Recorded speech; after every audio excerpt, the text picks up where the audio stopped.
الذين آمنوا ثم كفروا ثم آمنوا ثم كفروا ثم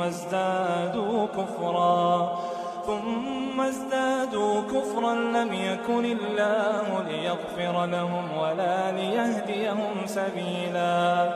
بشر المنافقين بأن لهم عذابا أليما.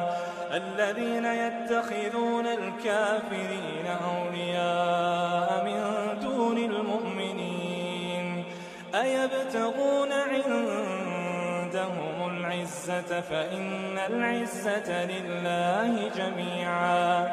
وقد نزل عليكم في الكتاب أن إذا سمعتم آيات الله يكفر بها ويستهزأ بها